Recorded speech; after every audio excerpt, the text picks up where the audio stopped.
Bom, então a aula hoje vai ser sobre processamento de imagens, que, bom, visão computacional é uma das áreas que mais é abordada em Deep Learning, em Machine Learning. Então, a gente preparou essa aula para dar uma noção, né, de processamento de imagens para vocês, antes de ir para essa área de Deep Learning, que trabalha com redes neurais convolucionais, faz bastante operações com, com imagens. Então, ter essa base antes é bem interessante. Então, vamos lá. Primeiro, eu trouxe como que é representado imagens em grayscale, né, em escala de cinza. Então, a imagem em si, né, a imagem real, né, não digital, ela é uma função 2D de intensidade de luz. Né? O que significa? Ela é um f de xy, que xy são as coordenadas, né, da sua imagem, o valor da função naquela coordenada é a intensidade de luz naquela coordenada, né? Então, se você tem, por exemplo, essa imagem aqui, nos pontos mais brancos, né, que tem mais intensidade de luz, você vai ter um valor maior, e no preto você vai ter um valor menor. E a maneira que isso é representado digitalmente é a partir de uma matriz, né? E você discretiza esses valores, né? Na imagem você tem esses valores contínuos, né? Mas na imagem digital, como você tem que fazer uma representação digital, você tem esses valores discretos no formato de matriz. E cada elemento da matriz é o que a gente chama de pixel. Então, se você tem um número de 1 bit, né, para representar a sua imagem, você vai ter só zeros e uns, e você vai ter essa imagem do papagaio, que não dá para distinguir muito bem. E à medida que você vai aumentando o número de bits desse seu número que você vai representar, você vai conseguindo ter mais escalas de cinza para representar, então sua imagem começa a ficar mais visível, mais entendível.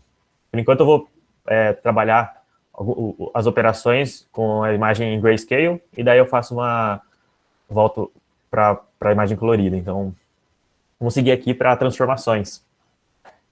Uma transformação, você vai fazer uma alteração, né, uma operação pixel a pixel da imagem. Então, você não vai considerar vários pixels da imagem, você vai fazer uma operação a cada pixel. Então, você tem essa definição, que é dado Z como a intensidade do pixel, né, o valor daquele pixel, né, o valor de intensidade de luz. Você faz uma transformação e ele passa a ter um novo valor. Então, se eu fizer uma transformação identidade, né, ou seja, bom, não fazer nada com ela, ela vai manter, né, o mesmo para cada Z de 0, eu vou ter o mesmo S de 0.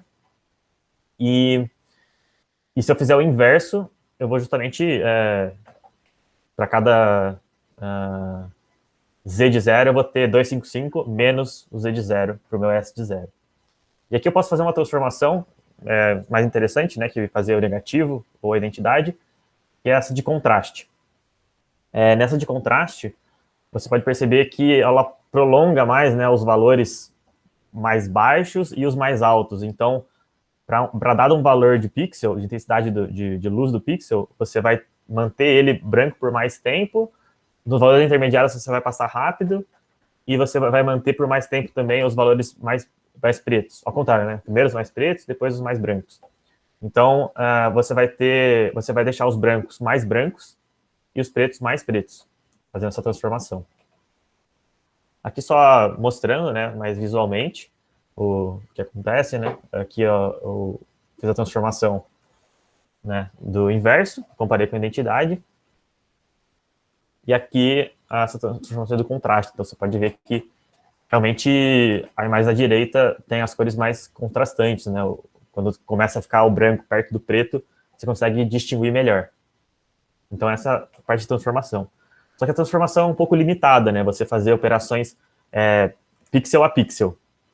Quando você pode pensar mesmo, quando você vê uma imagem, você não interpreta uma imagem através de só os valores dos seus pixels individualmente. Você meio que correlaciona eles na sua cabeça, você vê os pixels que estão perto. Quando você vê uma imagem ter um rosto de uma pessoa, você sabe que uma boca é uma boca, porque tem pixels perto, né, que tem valores definidos, que formam uma divisa de cores, então você consegue interpretar que aquilo é uma boca. Então, talvez uma operação que faça uma relação entre os pixels vizinhos seja mais interessante, né? E essa operação que a gente chama de convolução, que ela justamente, né, é uma operação que utiliza os pixels vizinhos de f de x que você tem, que é a sua imagem, e você gera, a partir desses pixels vizinhos, um único valor para um pixel de g de x, que é a sua imagem pós-convolução. E o que ela é, exatamente, você vai somar cada pixel com seus vizinhos, com os pixels ao redor dele, só que você vai fazer essa soma ponderada pelo kernel. O que é o kernel? O kernel o kernel é um filtro, que você vai ter uma matriz, e você vai fazer essa operação de soma de pixels ponderado pelo seu kernel. Então, ele vai ser os pesos que você vai multiplicar cada pixel vizinho. Quanto você vai ponderar eles. Então, a convolução é definida por essa equação, por essa fórmula, que é um somatório duplo dos pixels vizinhos, né, da sua imagem, multiplicado pelo filtro. Essa equação pode ser um pouco estranha, assim, a princípio, mas vocês vão ver que é bem simples, na verdade. Vamos supor, eu vou fazer essa operação, né, com um exemplo. Você tem essa sua imagem, e aqui você tem esse kernel, que é um kernel 3x3, 101, 110, 101. Então, como você vai fazer essa operação? Primeiro você pega o seu kernel e posiciona ele no primeiro lugar possível da sua matriz, né, que é lá no cantinho. Então, você vai multiplicar todos esses valores e somar. Multiplicar pelo kernel e somar. Então, você vai fazer 1 vezes 1, porque você tem o 1 da matriz e o 1 do kernel. 1 vezes 0, 1 vezes 1. E a soma de tudo você coloca na primeira casa da sua matriz pós-convolução, né, no seu feature map. Depois você vai transladar ele e fazer a mesma coisa. 1 vezes 1, 1 vezes 0, 0 vezes 1, e vai passando ele por toda a matriz, né? É a sua imagem. No final, você vai ter essa sua imagem, só que ela vai ter um tamanho reduzido, né?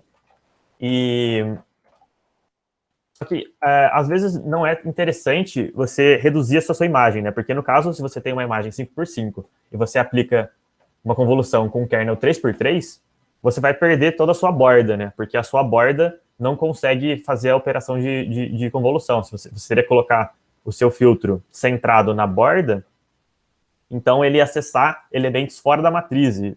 Por exemplo, análogo a C, você estaria acessando uma posição da memória indevida, da segmentation fault, e etc. Então, você tem literalmente um caso de borda, né? Um edge case aqui que a sua borda não consegue sofrer a operação. Então, o que você faz? Você consegue adicionar um padding. Você pode fazer de diferentes maneiras esse padding, mas a maneira mais comum é você adicionar zeros, assim. Você pode fazer de outras maneiras. Depois a gente vai ver quando for fazer outra operação de convolução, vai ser mais interessante fazer outro padding.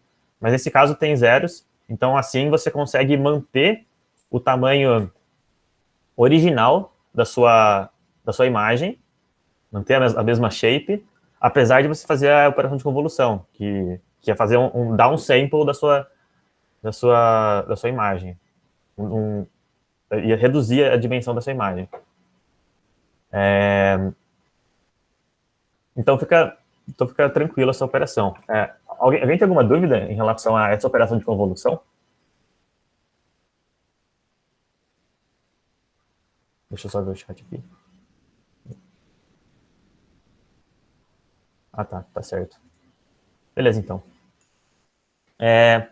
Então, só que para fazer essa convolução, eu preciso do meu kernel, e o meu kernel, ele precisa ser bem definido, né? Eu vou ter alguns tipos de kernel que vão fazer operações diferentes na minha matriz. Antes de falar especificamente do kernel gaussiano para a imagem, eu vou falar sobre o kernel gaussiano unidimensional, né? Então, eu tenho a equação, que é a função de distribuição gaussiana. Aqui o meu sigma é o desvio padrão, e o meu mi é a média. Mas para esse caso, eu tenho essa equação, né, que é para a função. O que eu quero é ter esse meu kernel 1D, ou seja, ele é só um array que eu vou passar por um outro elemento unidimensional, em que eu vou ponderar de maneira que o elemento que eu tô fazendo a operação, ele vai ter uma ponderação alta. Logo do lado dele, alta, mas nem tanto. E à medida que eu vou dispersando para os lados, eu vou ponderando cada vez menos. Então, eu vou ponderando muito os pixels próximos ao que eu estou fazendo a operação de convolução. E à medida que eu vou dispersando para os lados, eu vou ponderando cada vez menos. Então, olhando aqui, por exemplo, se eu tenho um sinal de áudio, e eu aplico o meu kernel gaussiano nele, o que acontece, né? Ele vai considerar bastante os pixels vizinhos dele, e cada vez que vai dispersando, cada vez menos. O efeito que isso vai ter é uma suavização da curva, porque, se você pensar, à medida que você translada um pouquinho, o valor não é para alterar muito, porque eu estou considerando bastante os meus pixels vizinhos. Então, eu vou suavizar bastante esse sinal, e também o principal efeito é você tirar os ruídos, né? Porque à medida que você faz isso, se você está em um valor e ele cai drasticamente para outro, como ele está considerando bastante os vizinhos, acaba que não muda muito, né? Então você consegue ter uma curva bem definida e tirar esses ruídos que você tem. Esse é o efeito do kernel gaussiano em uma dimensão nesse sinal. Só que se você... essa aqui tem a equação do kernel gaussiano em 2D, então você não vai ter mais uma curva, né? Você vai ter uma superfície, que é como se fosse um lençol puxado, assim, né? Só que ele generaliza muito bem, assim, o 1D para o 2D. Acaba acontecendo a mesma coisa, né? Você vai ter, no ponto central, no pixel que você está fazendo, bastante influência dos vizinhos, e à medida que você vai dispersando do centro no seu kernel, cada vez mais os valores vão reduzindo. Então, você vai também ter os mesmos efeitos de suavizar a sua imagem e você tirar os ruídos. Se você tem uma mudança muito brusca, né, dos pixels que você está fazendo a operação em relação aos ao redor, você vai suavizar essa mudança, né? E vou mostrar aqui um exemplo, né? Aqui tem à direita o kernel gaussiano, né, com o valor muito ponderado no meio, e à medida que você vai indo para as bordas, ele vai dispersando bastante, né? Você tem uma medida de dispersão, você pode mudar a sua gaussiana também, mudando as constantes, você vai achatando ela, então você tem mais concentração no meio, ou você dispersa mais, como se fosse uma função de calor mesmo. Se você dispersa muito rápido o calor, está muito concentrado no meio. Ou se você vai dispersando aos poucos, ele está mais largo. E o efeito que isso vai ter diretamente na imagem, você vai ter esse blur, né? Inclusive, se vocês mexerem no Photoshop, assim, você consegue ver uma ferramenta que é Gaussian Blur, você vai passando na imagem e ela vai borrando, né? Então, o efeito que isso vai ter, de fato, nas imagens é esse blur, né?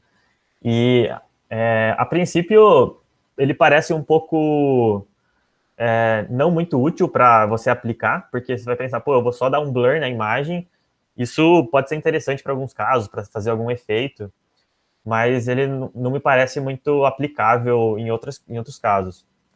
Mas eu vou apresentar o kernel laplaciano no próximo, e você vai ver que ele vai combinar muito bem com o kernel gaussiano, porque eles juntos vão fazer muito sentido, né?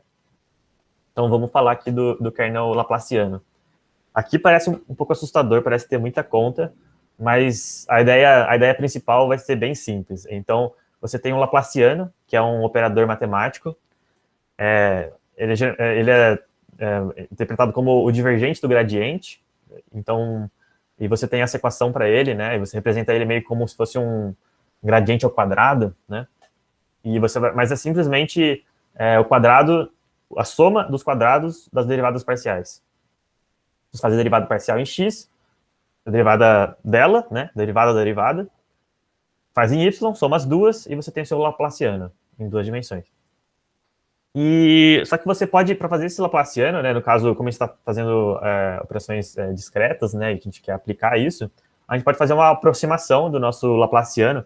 Aqui tá diferente só porque eu não consegui mexer muito com LaTeX no Google Presentation, então eu copiei as equações de alguns lugares que tinham, mas esse gradiente ao quadrado é a mesma coisa que o nabla ao quadrado, ele representa, aqui no mesmo caso, a mesma coisa que o delta normal, é o laplaciano. O operador laplaciano pode ter duas notações, ou gradiente, o nabla ao quadrado, ou o delta maiúsculo normal. Então, você pode fazer essa aproximação do seu laplaciano dessa forma. E essa forma, ela vem justamente da sua definição de derivada, né? Você vai pegar o seu f de x, menos uma variação no h, né? E dividir por essa variação no h. Né? Você vai pegar a variação da sua função, né?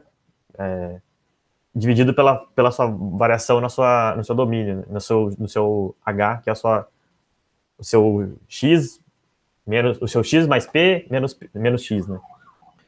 E então você vai somar todos esses valores e você vai tirar o valor da sua função, porque é como se você estivesse fazendo o f de x menos hy menos esse, o f de x mais hy menos esse. Então você pode escrever dessa forma, fica um pouco mais fácil de você entender, né? E dividir pelo h ao quadrado. Só que nessa aproximação que você faz para o seu laplaciano, você pode trocar o seu h por 1. Apesar de você ter que ter um h pequeno, né, na sua definição de derivada, quando você está trabalhando com imagem, você não vai ter como reduzir mais do que a 1 pixel, né? Então, você pode considerar o seu h igual a 1. E ele vai fazer sentido também para a sua aproximação. Então, considerando o h igual a 1, você acaba com esse laplaciano. E, então, você vai ter para o seu f de xy menos 4, para o f de x, y menos 1, 1, assim para todos os outros cantos, né? Para cima, para baixo, para a direita e para a esquerda. E para os outros cantos você vai ter 0. Então, acaba que o seu kernel laplaciano, você faz a laplaciana da sua função, e como você discretiza isso, você consegue aproximar, você consegue simplificar bastante para esse kernel que é 1 e 4 no meio, né? Alguma dúvida quanto a isso? Eu acho que eu dei uma prestada aqui, talvez tenha ficado alguma dúvida. Vocês entenderam?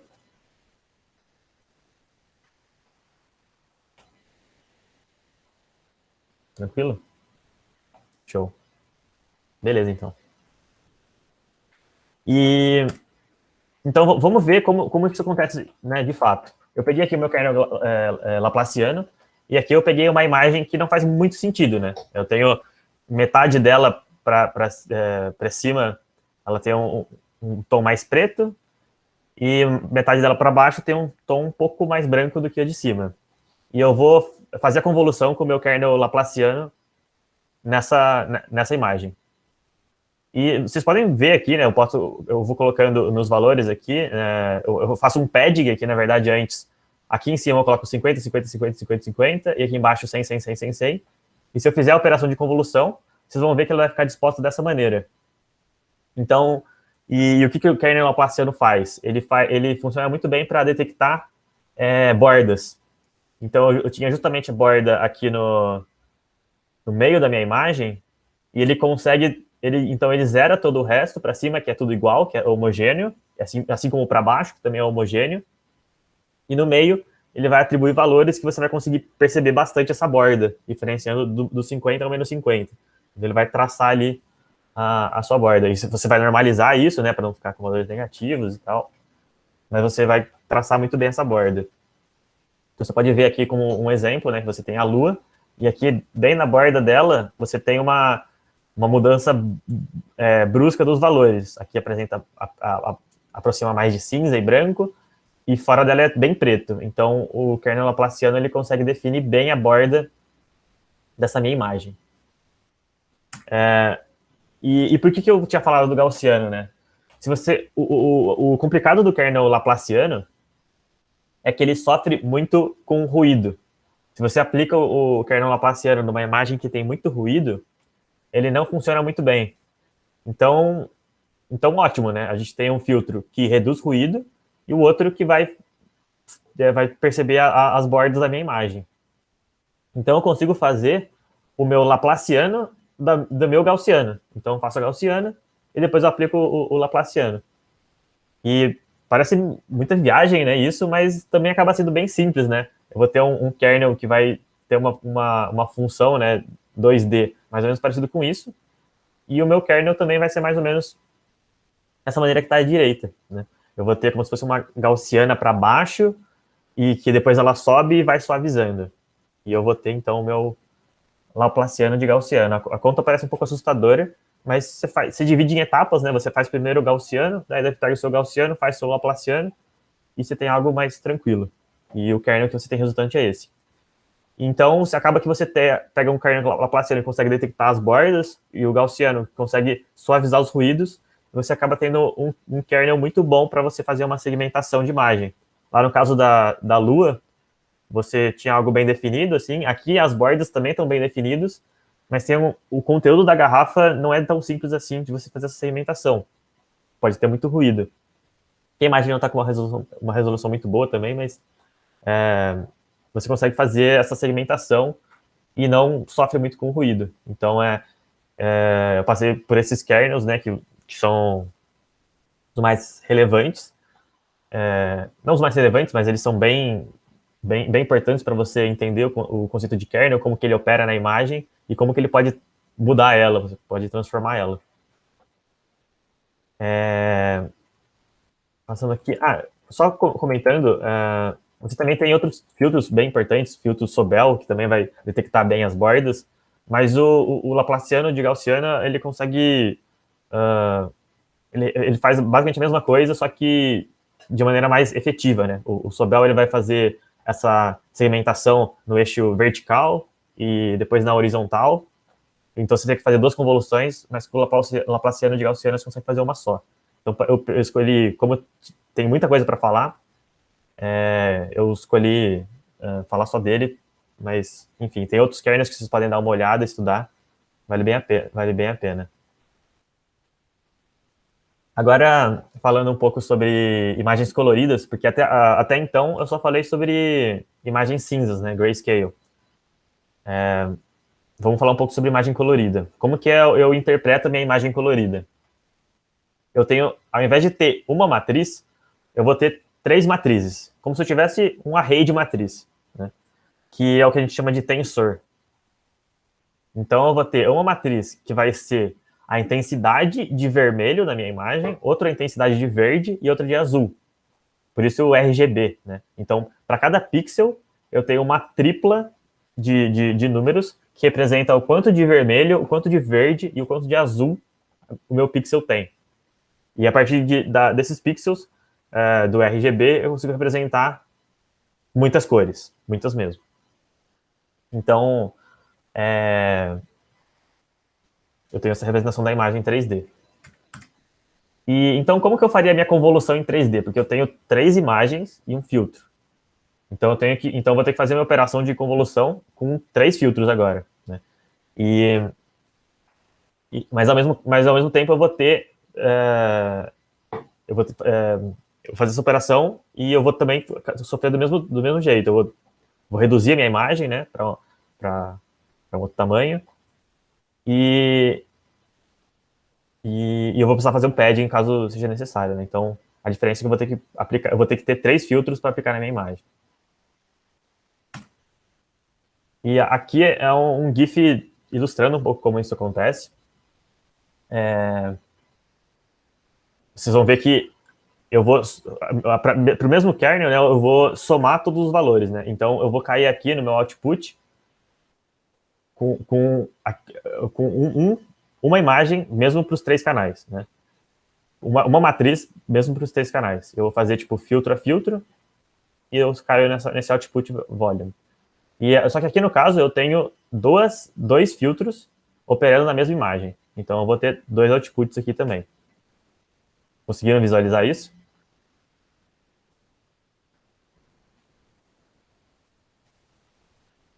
Tamanho mínimo é 33, né? Repito. Você vai fazer essa operação de convolução, como você tem três canais, você vai ter que ter três filtros. Não muda muito, você vai fazer um canal com cada filtro, né? Você não vai misturar eles. Então, quando você fizer aqui a sua operação, você vai ter, aqui você está fazendo essa lista esse filtro aqui primeiro, você tem 2 filtros, né? Você está passando por ele. Aqui, no caso, voltou o GIF, então você vai fazer agora essa operação. Então, para cada input com 3 canais e filtro, você vai ter um output. Né? E você faz filtro a filtro e vai somando tudo. Show? Ah, beleza. Ok. Então, aqui no caso, vamos ver essa convolução, como que ela vai acontecer aqui, já começando a entrar em redes neurais convolucionais. Eu não vou chegar até nesse ponto aqui, mas eu vou dar um primeiro passo aí para a gente entrar. Então, eu tenho a minha imagem aqui, que está uma imagem de uma coruja, e ela tem 3 canais. E ela tem 64 pixels por 64 pixels. Então, a shape que eu vou ter dela é 64 por 64. Eu vou ter 3 canais. E eu posso ter também o tamanho do meu batch, quantidade de imagens que eu tenho aqui. Então, eu vou ter só um. Quando eu for aplicar os meus filtros, eu vou querer aplicar 4 filtros diferentes. Então, o meu filtro, eu vou definir eles como 5 por 5. Eu vou ter que ter 3 filtros para cada canal de cor. E como eu tenho 4 filtros, o meu quarto elemento da minha shape é 4. Né? Então, aqui, se eu fizer essa operação, eu vou ter que ter, então, 4 outputs, né? Um para cada conjunto, para cada filtro que tem 3 elementos. Né? Então, aqui eu vou fazer minha operação de convolução e para cada filtro eu vou ter uma imagem, certo? E depois de cada imagem eu posso fazer outras operações. Mas nesse caso aqui, qual seria o shape da minha imagem? Dado que o meu filtro é 5 por 5. Só para ver se vocês entenderam.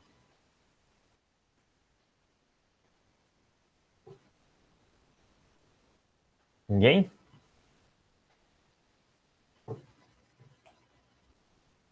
Certo. Mas se o meu filtro, se eu tenho 64 por 64, o meu filtro é 5 por 5, né? Qual que vai ser a shape da minha imagem?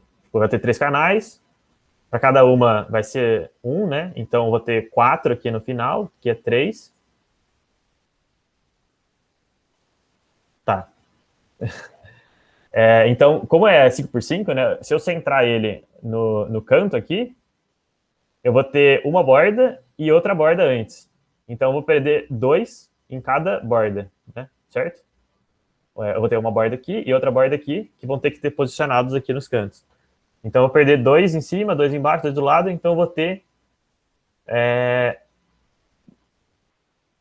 60 por 60, certo? Isso. Ok. E eu vou ter aqui, então, o meu 60 por 60 por 3 por 4. E eu posso pegar o que saiu daqui e fazer mais uma convolução. Então, eu faço uma convolução de 5 filtros diferentes. E para cada filtro eu vou ter um output. Então, aqui, se eu fizer com 3 por 3, eu vou perder 1 em cada borda. Então, eu vou ter 55, 58, 58, 58, 3 e 5. Mas, e por que eu ficaria fazendo essas convoluções, né?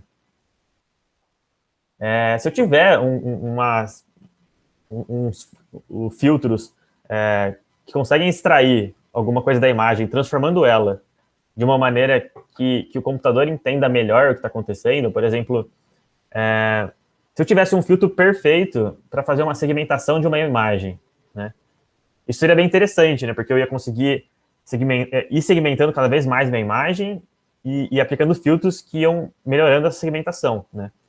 E se eu tivesse algum mecanismo de atribuir esses pesos de maneira cada vez melhor, né? É justamente isso que a gente vai fazer com as redes neurais convolucionais. O valor quanto eu pondero da imagem no meu filtro, ele vai ser ajustado de uma maneira inteligente, né? E à medida que eu vou fazendo as convoluções, eu sei o quanto que eu preciso ajustar nos meus pesos, para melhorar o meu desempenho da minha rede, né? E então a rede neural convolucional ela não vai fazer nada mais que um monte de convoluções para melhorar a sua imagem para fazer alguma tarefa, fazer classificação ou qualquer outra coisa. Então, geralmente, o que acontece é você faz essa operação de convoluções e deixa sua imagem, né, um feature map um pouco mais distinguível, não para você, mas para o computador, e daí você vai classificar, coloca uma cabeça classificadora assim na sua rede e classifica as suas imagens. Então é isso, assim. Então o próximo passo disso seria entender justamente como funcionam essas redes. E acho que, na verdade, é só. Eu tinha deixado também uma parte bem importante desse conteúdo, transformada de Fourier, porque quando você faz uma transformada de Fourier, na imagem, você passa de um domínio do espaço, de XY, para um domínio de frequências. E nesse domínio de frequências, vamos dar uma olhada aqui, ó, já que a gente tem um tempinho. Você passa, por exemplo, vamos pegar um caso aqui, essa aqui das letras. Talvez para o computador seja difícil ele diferenciar o seu B do seu E. Se o seu E começar a fechar muito nas bordas aqui, parecer um B, ou o B se ficar muito aberto. Então, quando você faz a operação de transformada de Fourier, você passa a sua função para uma soma de senos e cossenos. Então, você tem um parâmetro que é a frequência. Então, você consegue transformar sua imagem no domínio do espaço para o domínio de frequências. E esse domínio de frequências, você consegue, talvez, distinguir elas melhor. Então, hoje, você vai ter redes neurais que vão conseguir fazer essa performance de distinguir dígitos e letras muito melhor. Mas fazendo essa operação de transformada de Fourier, você consegue, a partir da sua função de frequências, diferenciar muito melhor o seu B do seu E, porque eles se distinguem bem mais. Você consegue entender alguns elementos da sua imagem, por exemplo, traços diagonais aqui, que você consegue ver no seu mapa de frequências. Enfim, muitas outras coisas bem diferentes. E eu não trouxe na imagem, porque eu não trouxe na aula aqui de hoje, porque eu achei que ia tomar muito tempo, achei que estava apertado de tempo, acabou que eu dei uma corrida. Mas vale muito a pena dar uma olhada nisso.